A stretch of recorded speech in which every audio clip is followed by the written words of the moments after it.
It's highly suspicious. Who was the mystery man Britney married?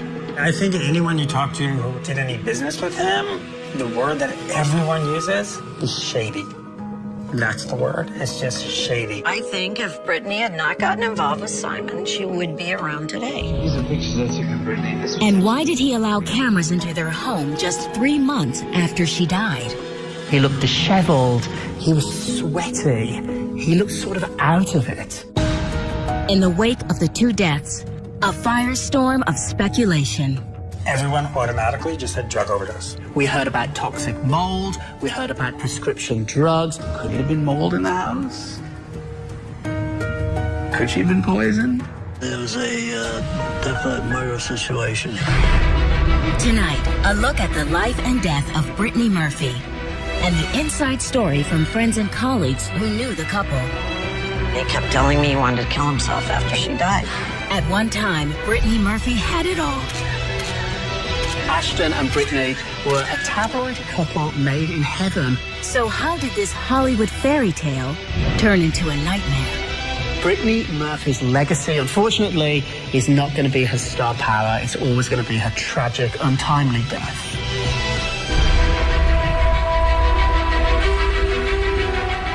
Beyond the headlines, Brittany Murphy.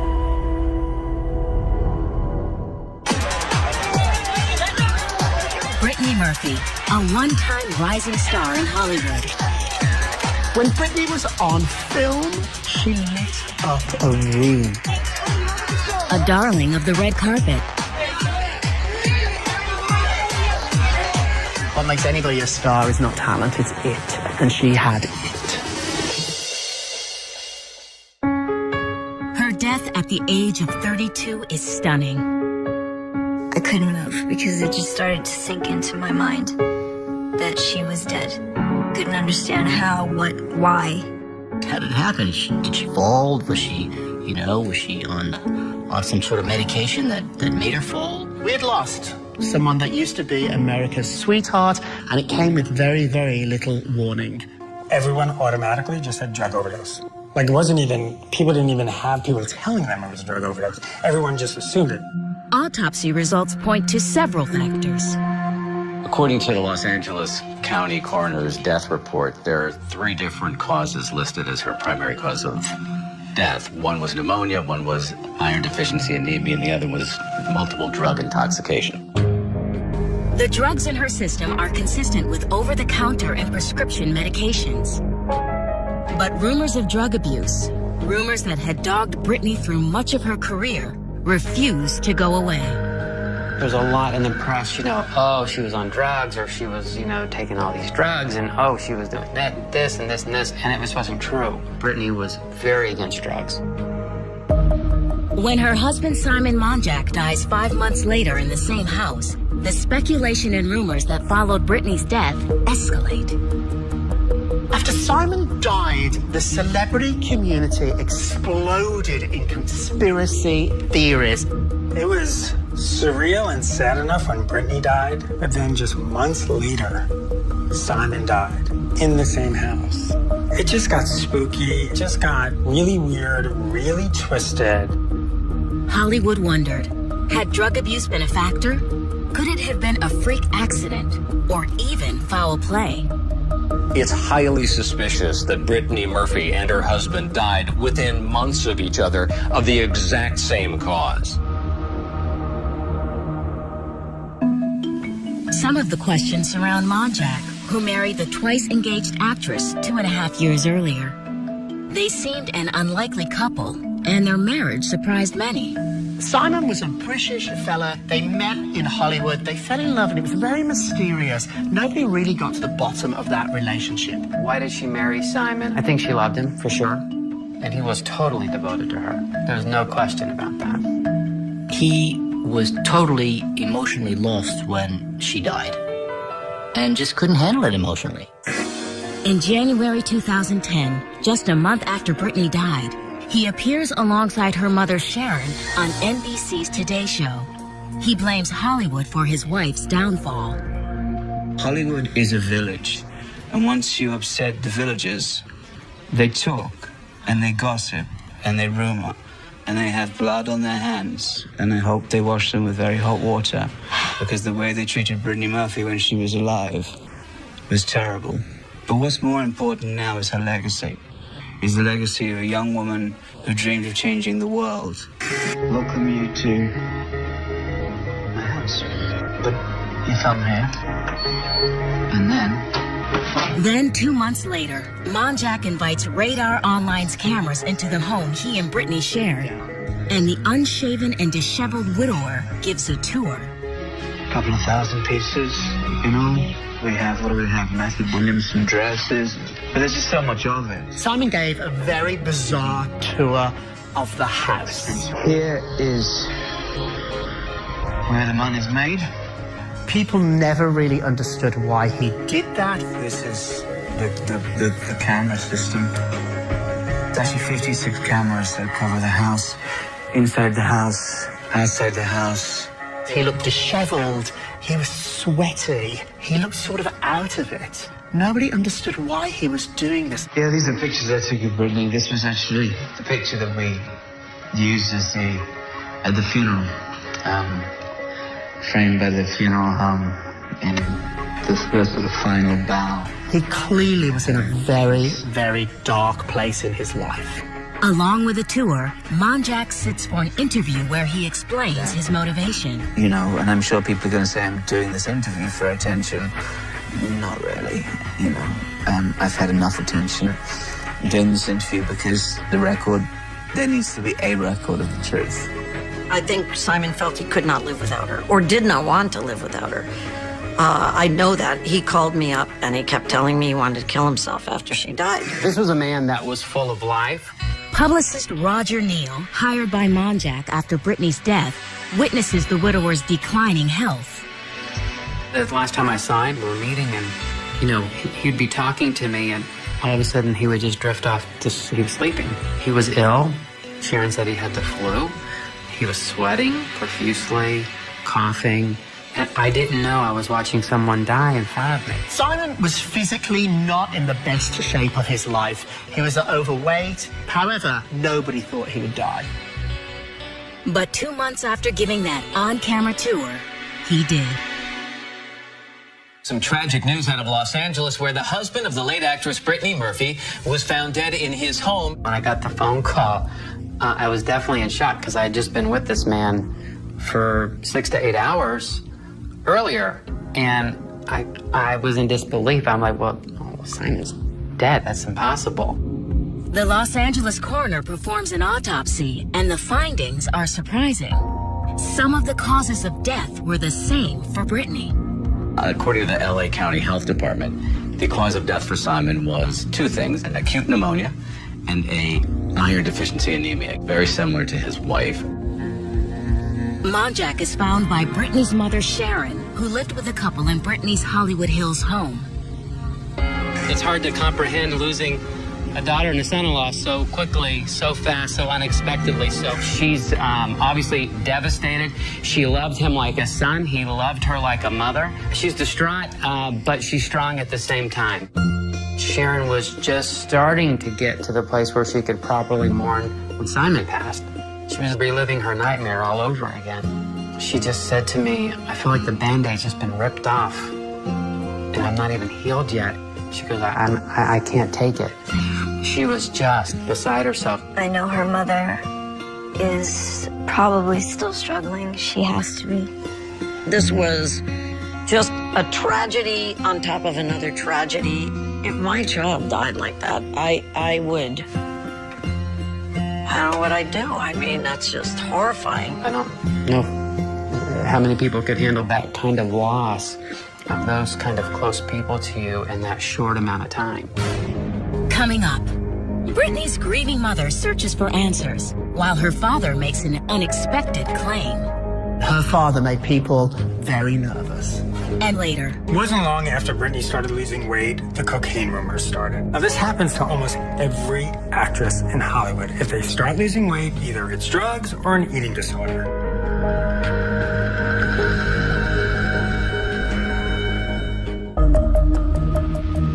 The sudden death of actress Brittany Murphy, followed by that of her husband 5 months later, stuns the entertainment community. But no one is more devastated than Brittany's mother, Sharon Murphy. I felt very sorry for Sharon. When I think of her, I think of somebody who's sad. Over a year that I dealt with her, she was just sad. Reeling from the double loss, Sharon once again contends with speculation that Brittany and Monjack abused drugs. We're going to ask that the media be as respectful as possible. She needs her privacy at this time. In July 2010, after the coroner releases the report about Monjack's death, Sharon issues a statement saying, "Just like my daughter Brittany, there was no kind of drug overdose."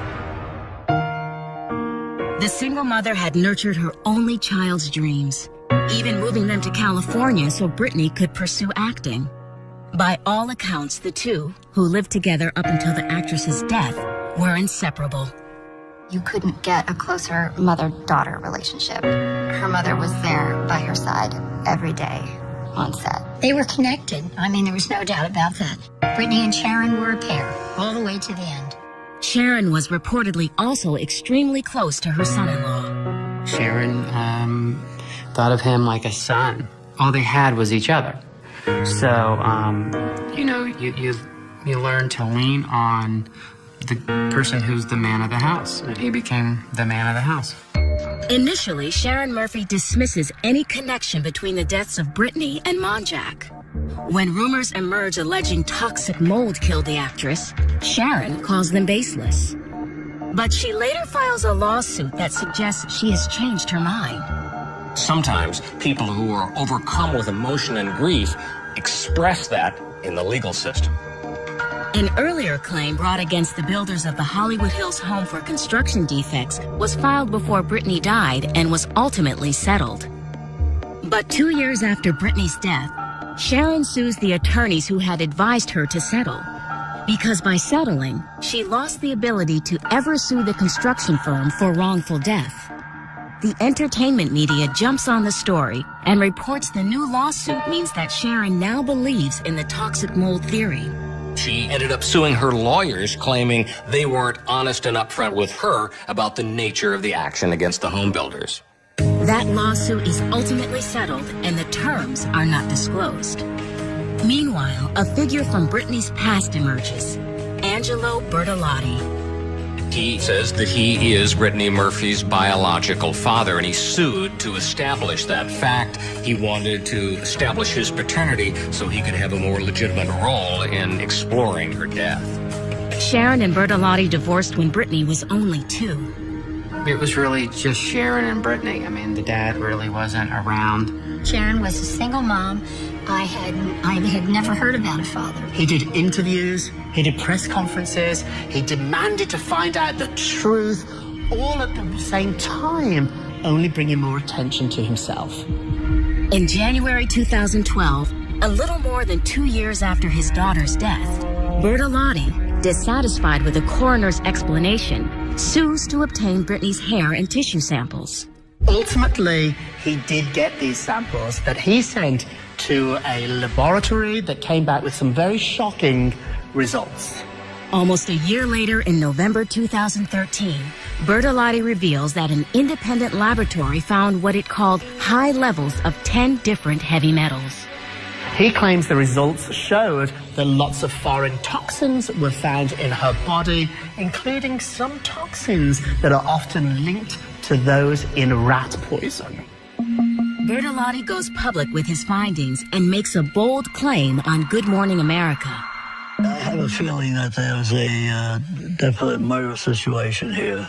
Yeah, it's poison. Yes, I know that. He intimated she was poisoned on purpose. Her father made people very nervous. The actions after Brittany Murphy's death are truly surreal. He's trying to inject himself into the controversy, establish that he was the father, trying to get a hair sample from her, his theory being somebody killed her with heavy metal elements. Several forensic scientists counter that the substances likely stem from hair dye. The Los Angeles coroner declines to reopen her case. The coroner put a statement out saying that they stand by their findings. Britney's mother also disagrees with Bertolotti. In a letter to The Hollywood Reporter, she writes in part, Angelo has shown he only wants to trade on Britney's life, career, and good reputation, even at the cost of putting a cloud over her memory. After not being part of her life for all those years, to suddenly become this concerned, people had suspicions. Can I answer why they're both not here? No, I can't answer that. Do I think somebody killed them? Personally, I don't think anybody killed them. Coming up, the role that made her famous and the lengths she took to remain in the spotlight. She went from this, darling brunette, and then the next thing I knew, she was this bleached blonde that I didn't know.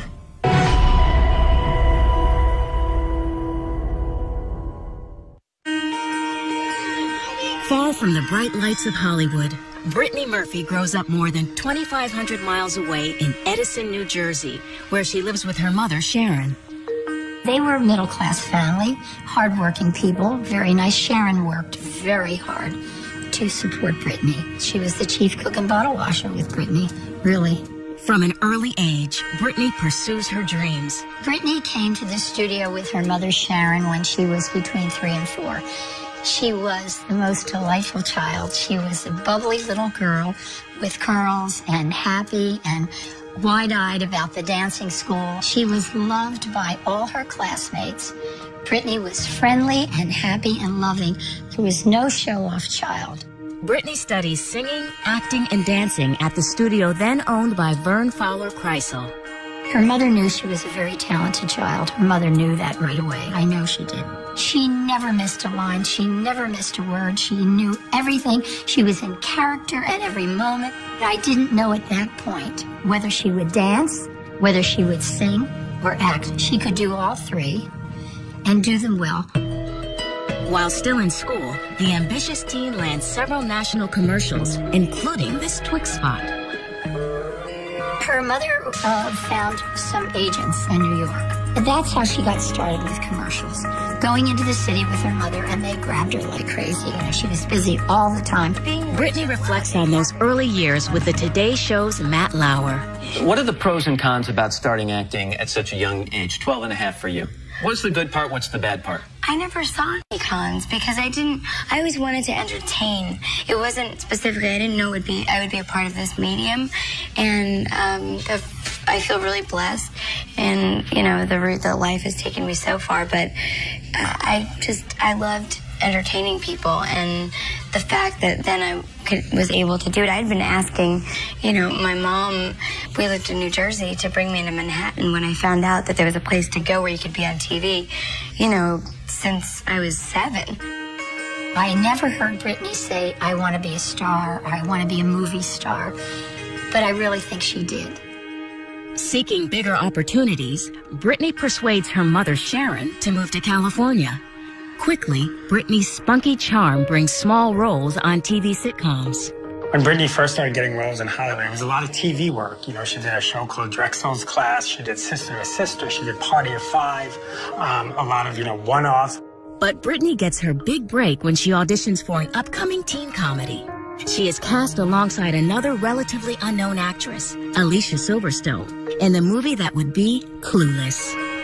Brittany's breakout role was definitely Clueless. It's about teenagers overcoming insecurities. Brittany plays Ty, a girl from New Jersey who moves to Beverly Hills and is adopted by alpha girls played by Silverstone and Stacey Dash. See, my mission is clear. Would you look at that girl? She is so adorably clueless. We were popular girls. We had opinions. We helped Brittany Murphy's character, Ty, because she was the new girl at school and she was lost. So we did a makeover. Brittany on set was very funny, lighthearted. She was just, full of energy. Sometimes you have to say, okay, could you just calm down and just relax. The movie is a critical and financial hit. Brittany's reviews are strong, but it is Silverstone who is the breakout star. This was a movie that was so huge. Everyone was talking about it. It made globs of money. It instantly established her as a gifted comedian. She was light, she was funny. She had the ability to be self-mocking, but she also projected a vivid sense of being troubled in a light and funny way. That troubled quality is apparent in her next big role in Girl Interrupted. She plays a patient in a psychiatric hospital opposite on-screen heavyweights Winona Ryder and Angelina Jolie. Her name is Daisy, and she's in the hospital because she was clinically diagnosed as having agoraphobia, and she's addicted to laxatives. She shows up in her next major role, Girl Interrupted, playing someone with an eating disorder. There's that great scene where you see that she's taken all the rotisserie chickens from her dad and pretended to eat them, but actually stowed them under her bed. And this becomes, I think, a chapter in her on-screen persona, this sense of a girl who is perhaps a little too thin, who has issues there. She could access that piece of humanity that is really tortured, and she could do it really well. As it did in Clueless, Brittany's work gets positive reviews, but once again, it is her dynamic co-star whose performance is remembered. When you think Girl Interrupted now, really you think Angelina Jolie because she won an Oscar for the role. So, you sort of forget, oh wow, that's right, Brittany Murphy was in that movie.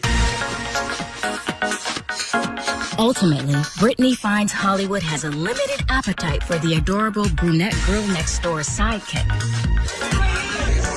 Eager to morph from cute to sexy, and determined to become a Hollywood leading lady, she takes matters into her own hands. Brittany really changed her look. She went from this, darling brunette, and then the next thing I knew, she was this bleached blonde that I didn't know. Not only did she go blonde, but, she went from sort of this chubby, young woman to this really va-va-va-boom sort of ingenue Hollywood starlet. It was another side of Brittany we hadn't seen before.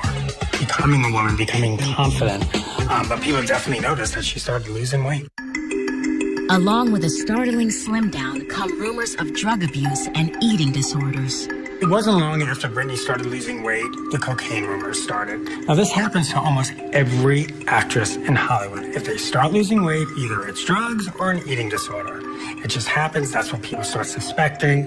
However, Brittany is unable to shake the rumors, no matter how strongly she denies them. Coming up, Brittany's career continues to rise until a gossip site makes a devastating allegation. Unfortunately, in this town, rumors become fact. And later, Simon was not a Hollywood-looking movie star. He was a British writer who had sort of hooked up with the girl next door, this American sweetheart. Everybody thought this was a very odd couple.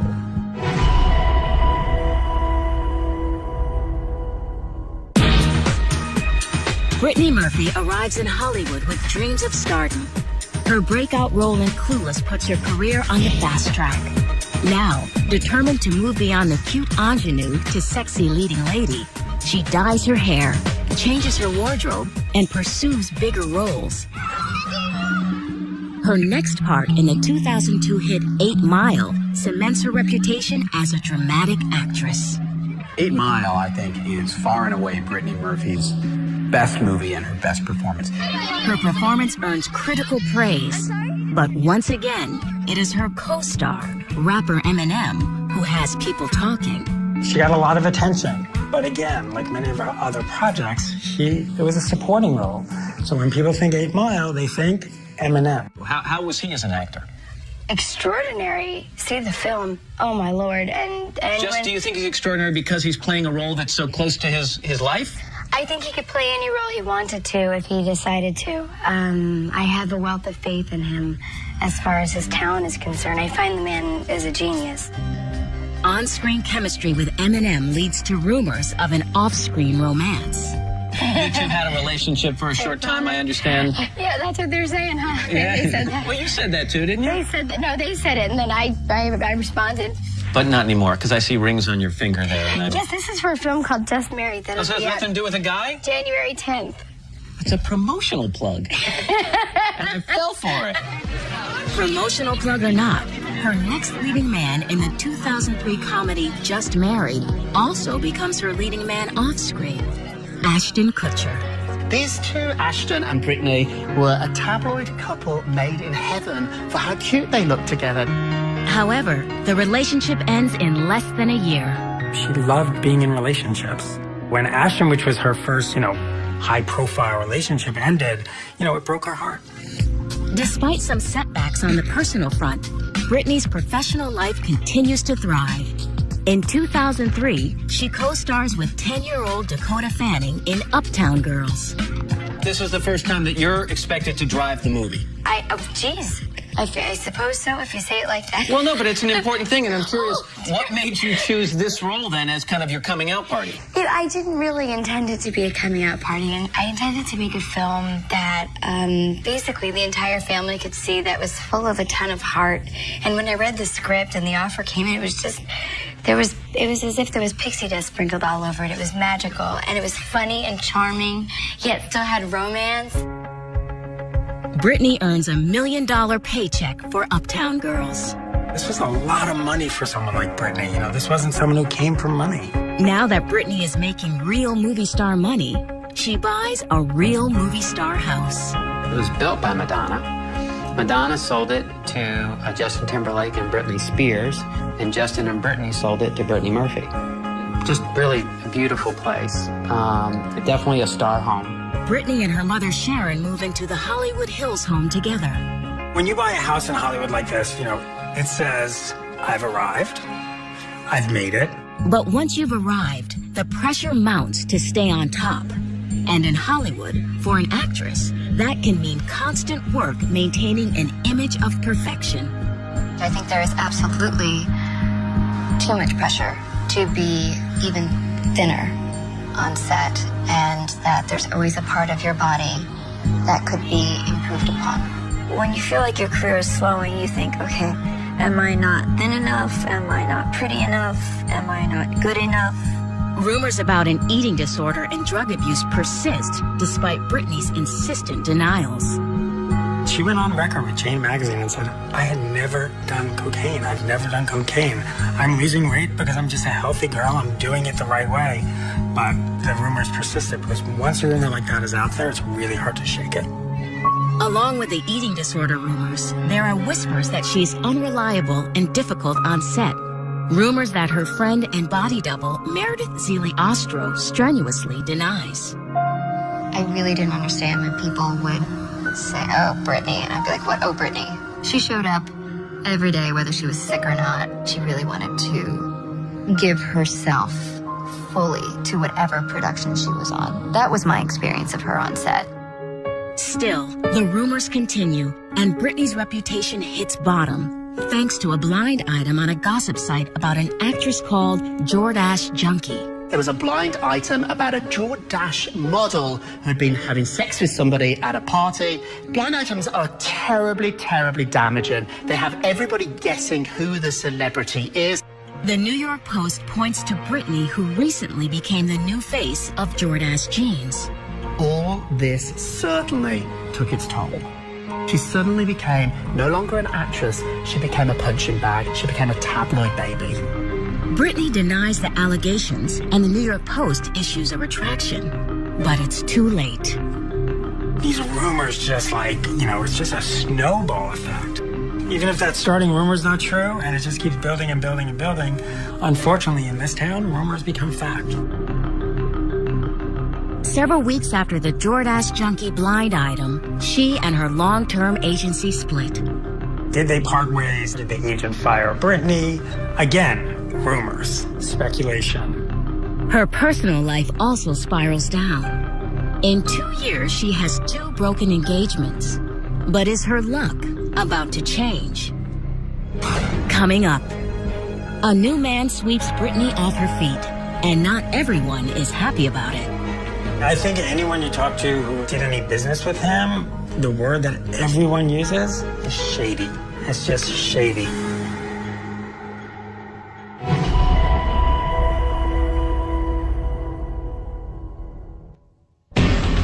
By 2007, Britney's career is crippled by rumors and gossip. She seeks comfort in the arms of a new man, Simon Monjack, a British citizen known variously as a producer, screenwriter, and photographer. No one really knew who he was. Some accuse Monjack of being a con man, bilking unsuspecting women and running out on unpaid bills, allegations he denied.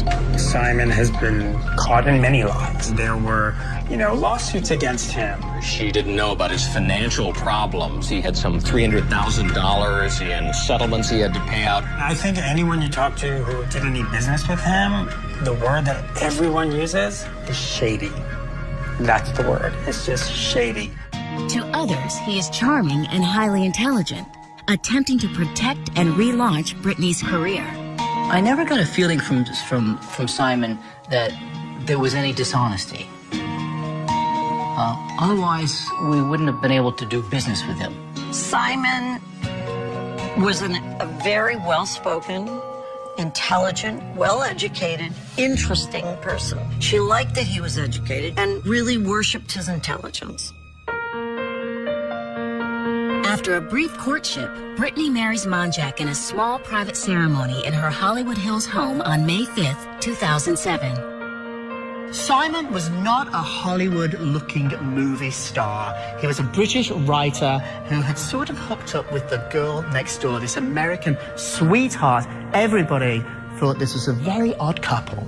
I'll be honest with you. I really thought that it was just a setup. I didn't really believe that it was a marriage that I would have thought Britney would have wanted in her life. The gossip media speculates Monjack married her for money, citizenship, or both. Simon expressed to me that he was shocked that there was no money. Reports of an expiring visa provide more fuel for speculation. So, of course, that started a rumor that said the only reason he married Britney was to use her to get his visa renewed. Monjack moves into the house that Britney shares with her mother. When she married Simon, he became her everything. There was a lot of distrust going on with her current representation at that time that Sharon was very unhappy with. And so Simon says, hey, I'll just take care of all of it. Don't worry about it. I'll handle it. Colleagues and friends describe an increasingly codependent relationship. As Monjack begins to direct her career, he also takes charge of Britney's appearance. He became her manager, makeup artist, hairstylist, and wardrobe stylist. Should he have been doing everything? Absolutely not. When fame hits, people are going to cater to you. Sometimes great people, sometimes not so great people. They weren't good for each other emotionally, even though they loved each other. Martha Coolidge casts Britney as the lead in the Lifetime movie Tribute. I always felt that Britney was a very interesting, very natural, very surprising actress. She was really happy when she worked. She was so fun, playful, and would be filled with lots of ideas, and she was very alive. Monjack is by Britney's side on location in New Orleans. What I discovered later is that it was Simon whose health was in question, and she was very worried about him. I think he was on pain medication. According to them, he had had a very bad fall a year earlier, and that had really hurt his back. He'd be sharp, and then another day he'd be in a haze.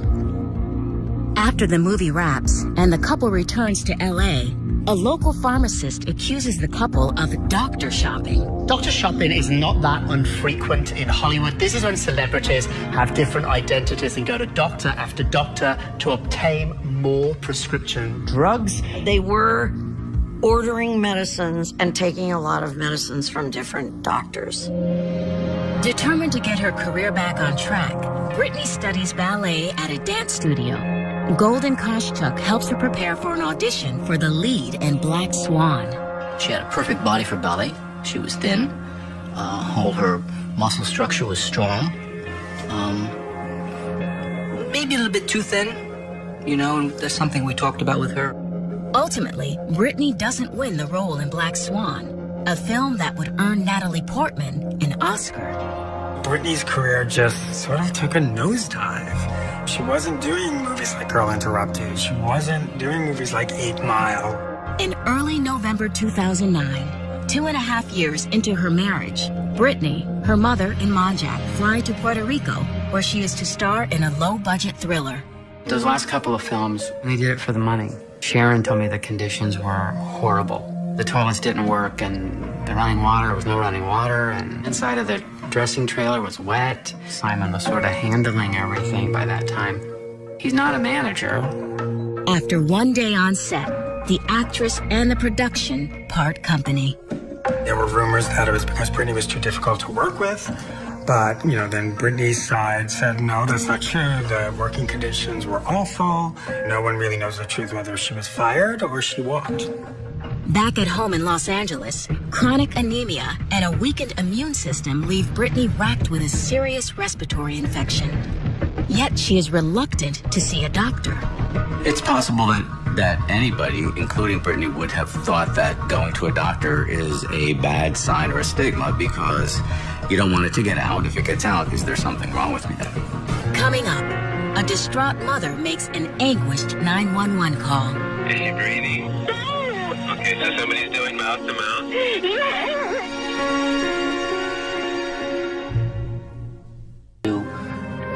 Calm her down.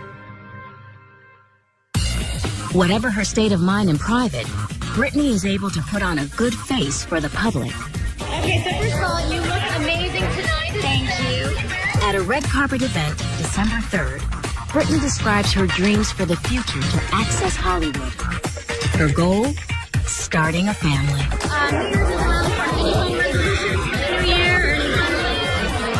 I would love to be in a snowy cold climate. A snowy cold climate. For the holiday season. That's a goal. That's a goal. Okay. As far as having a New Year's resolution, I'd love to have a child next year. She was going to have a family.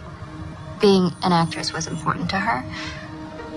Having a family was just as important. But just a week before Christmas, the 32-year-old actress is bedridden with a respiratory infection. She agrees to see a doctor, but it is an appointment she will never keep.